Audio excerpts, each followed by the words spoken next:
मनुष्याच्या जीवनात संपत्ती जरूर असावी, फक्त ती संपत्ती आसुरी नसावी, तर ती दैवी असावी. मनुष्य श्रीमंत असलाच पाहिजे. तुम्ही श्रीमंत असलंच पाहिजे. तुम्ही जर श्रीमंत नसेल तर आम्हाला कोण बोलवणार आहे? तुम्ही श्रीमंत असलंच पाहिजे, तुमच्याकडे वैभव असलंच पाहिजे. फक्त तुमची श्रीमंती रामाची असावी, रावणाची नसावी. तुम्ही श्रीमंत असलंच पाहिजे, फक्त तुमची श्रीमंती पांडवाची असावी, कौरवाची नसावी. मोठा बंगला तुमचा असला पाहिजे, 4-5 कोटीचा असला पाहिजे. आम्ही खेड्याकडे 5-50 लाखाचा सांगतो. 4-5 कोटीचा असला पाहिजे. त्या बंगल्यामध्ये मोठी मोठी कपाट असली पाहिजे. त्या कपाटामध्ये 500च्या नोटाचे बंडल असले पाहिजेत. फक्त माझी विनंती एवढीच आहे, त्या नोटाच्या बंडलच्या एका कडेला गाथा असावा आणि एका कडेला ज्ञानेश्वरी असावी. बस आमची एवढीच विनंती आहे. आणि हेच खरं वैष्णवाचं वैभव आहे. सेवेकरिता घेतलेल्या अभंगाच्या पहिल्या चरणामध्ये जगद्गुरु संत श्रेष्ठ श्री तुकाराम महाराज योगी महापुरुषाच्या जीवनातली आध्यात्मिक संपत्ती सांगतात, वैभव सांगतात. काय संपत्ती सांगितली? साधूच्या जीवनातली त्याग आणि शांती. एक 8-10 मिनिटामध्ये या अभंगातल्या त्याग आणि शांती याचं थोडं चिंतन 5-7 मिनिटात करतो आणि सेवा समाप्त करतो. तुम्ही घाबरू नका, बीपी वगैरे वाढवू देऊ नका, कारण भरपूर अन्नप्रसाद एकादशी असून केलाय असं कळलं आता मला. तर ते वाया गेलं नाही पाहिजे, लोकांनी खाल्लं पाहिजे. आणि म्हणून कीर्तन आम्ही रोजच करतो. आणि त्यातल्या त्यात सगळ्यात महत्वाचं, इतकं गोड प्रवचन ऐकलंय, इतकं गोड तत्वज्ञान ऐकलंय. खरं म्हणजे आता अमृत पिऊन पिऊन पिऊन तुम्हाला कंटाळा आला, आता भात शिजवलेलं पाणी देण्यात काय मजा आहे? हे सगळ्यात महत्वाचं आहे ना, हे लक्षात ठेवा. भाषा आहे ज्ञानोबारायाची. ज्ञानोबाराय सांगतात, जो अमृत आहे ते ठी ठेवी, तो कांजी कैशेनी शेवी, तैसा स्वसुकान होई न भोगी रुद्धी. तुम्ही आत्ता जे ऐकलंय, आत्ता चंद्राचं अमृत खऱ्या अर्थाने कमळाच्या पाकळ्याच्या ताटात चंद्राचं अमृत सेवन करणारा चकोर. पूज्य स्वामीजींचं प्रवचन म्हणजे चंद्राचं अमृत. आणि तुम्ही सर्वांगाचं कान करून श्रवण केलंय.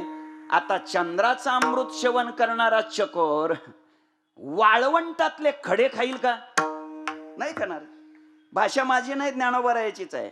ज्ञानोबाराय सांगतात, ज्ञानोबाराय बोलतात की तो जो चकोर आहे, तो चकोर वाळवंटातले खडे कसे खाऊ शकतो? शक्यच नाही. किंवा पूज्य स्वामीजींचं प्रवचन म्हणजे खऱ्या अर्थानं तुम्हाला एका महान अशा ऐश्वर्य संपन्न, आध्यात्मिक अशा वैभव संपन्न घरामध्ये घेऊन गेलेलं ते प्रवचन आहे. आणि असं घर ज्याला लाभलं, दुसऱ्या भाषेत सांगायचं ठरलं तर ज्याचं घर म्हणजे वर्षा बंगल्यापेक्षा सुद्धा जबरदस्त आहे, अशी व्यक्ती एखाद्या ऊस तोडायला आलेल्या मजुराचं झोपडं पाहून मला पण एक असला असावा असं वाटेल का? नाही वाटणार. आणि म्हणून अगदी एक 5-6 मिनिटात आपण थांबू, काळजी करू नका. योग्याची संपदा, त्याग आणि शांती. तुकोबाराय सांगतात, त्याग ही योग्याची काय आहे? संपत्ती. योग्याची शब्दाचा अर्थ भक्ताची, वैष्णवाची, महात्म्याची, साधूची. तर थोडंच लक्ष द्या. संपत्ती सांगितलेली आहे, संपत्ती. आणि कोणती संपत्ती सांगितली? त्याग ही संपत्ती, शांती ही संपत्ती. थोडं लक्ष द्या. त्याग शब्द एक डोळ्यापुढे घ्या आणि संपत्ती शब्द हा एक डोळ्यापुढे घ्या. संपत्ती शब्द उच्चारला की तुमच्या डोक्यात जवळ ठेवून घेणं हे येतं, का टाकून देणं हे येतं? तुम्ही जागेत म्हणून बोलतोय. संपत्ती म्हणल्यावर मग मी संपत्ती बोलतोय. संपत्ती शब्द उच्चारला रे उच्चारला की जवळ ठेवून घेणं हे डोक्या पुढे येतं का टाकून देणं हे डोक्या पुढे येतं? ठेवून घेणं.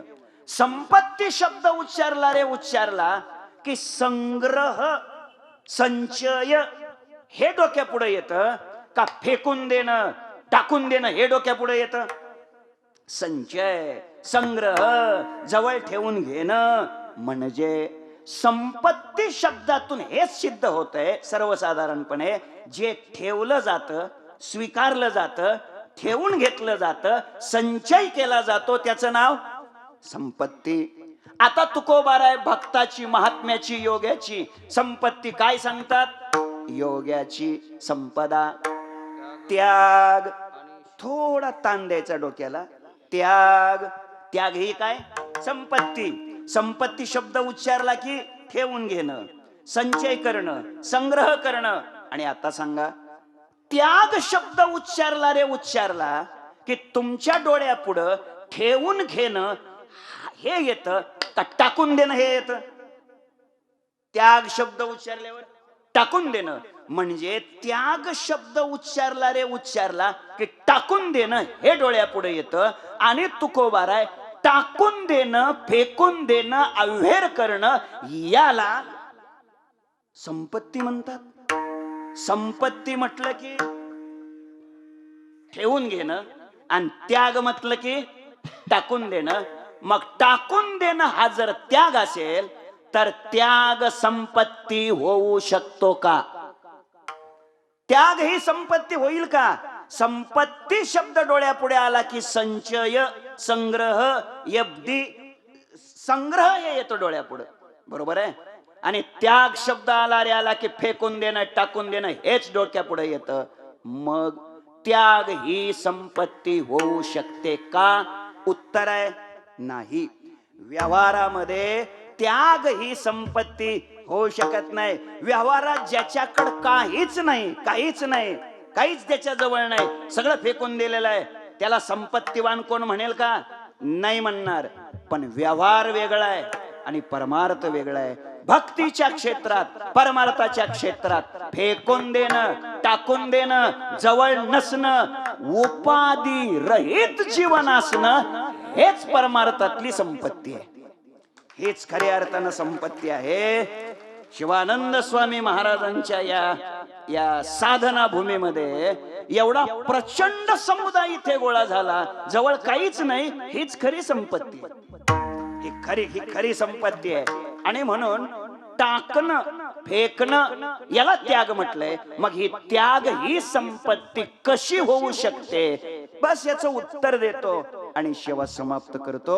उत्तर असं आहे टाकायचं फेकून द्यायचं. इथे वस्तूचा त्याग इथे पदार्थाचा त्याग अपेक्षित नाही. मायबाप वस्तू टाकणं पदार्थ टाकणं हे परमार्थात अभिप्रेत नाही. आपल्या वृत्तीतला जीवनातला अहंकार फेकून देणं याचं नाव आहे त्याग. त्याग करायचा आहे वस्तूचा नाही व्यक्तीचा नाही पदार्थाचा नाही. सगळ्यात महत्वाचा पहिला त्याग जर कोणता असेल तर अहंकारात दौडावे. अहंकारावर विजय मिळवला पाहिजे. 6व्या अध्यायात ज्ञानोबाराय बोलतात हा विचारुनी अहंकारू सांडीजे मगा सतेच वस्तू होईजे तरी आपली स्वस्ती सहजे आपण केले. आपण अहंकारावर विजय मिळवला पाहिजे. पावलो पावली आपण अहंकार सांभाळतो. पावलो पावली आपण अहंकाराला खतपाणी घालतो.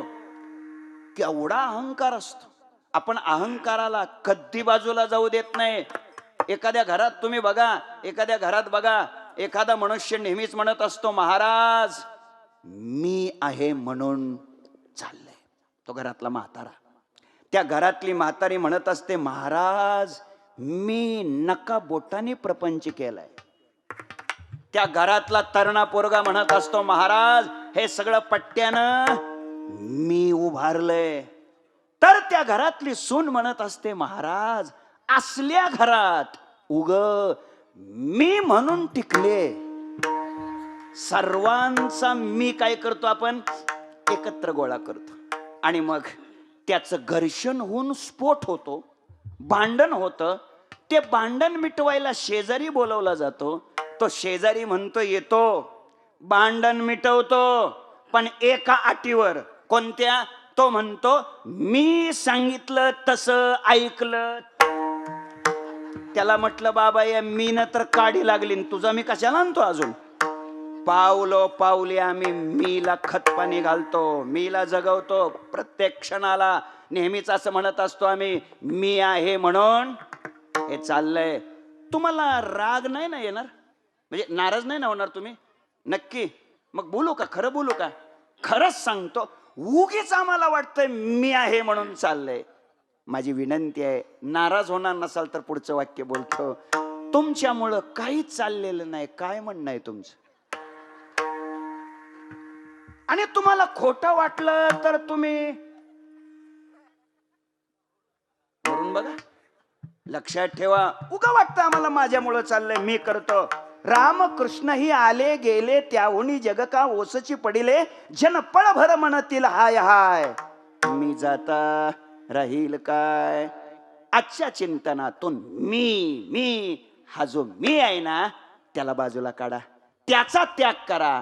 त्यागच करायचा आहे तर मीचा करा, त्यागच करायचा आहे तर अहंकाराचा करा. हे माझ्यामुळं चाललंय या वृत्तीला काय केलं पाहिजे, आपण फेकून दिलं पाहिजे, टाकलं पाहिजे. आणि ज्याने मीवर विजय मिळवला, ज्यानं अहंकारावर विजय मिळवला, त्याच्यासारखा जगात यशस्वी दुसरा कोण नाही, हे लक्षात ठेवा. म्हणून त्याग तरी ऐसा करा, अहंकारा दौडावे. अजून कशाचा त्याग केला पाहिजे? तुकोबारायाचीच भाषा आहे. कामनेच्या त्यागे भजनाचा लाभ, झाला पद्मनाभ सेवा ऋणी. त्याग करायचा आहे कशाचा? कामनेचा, इच्छेचा. याच्यातून हे मिळलं पाहिजे, हे एक टाकून द्या. आणि मी हे करतोय हे एक टाकून द्या. बस दोन गोष्टी टाका, संपलं. कोणत्या कोणत्या? एक मी, अहंकार, हे टाका. म्हणजे हे काम मी करतो हे फेकून द्या. आणि दुसरी गोष्ट, याच्यातून मला हे मिळलं पाहिजे, ही अपेक्षा, कामना, ते एक टाकून द्या. कर्तृत्वाचा मद आणि कर्मफलासक्ती या दोन्हीला टाकलं पाहिजे.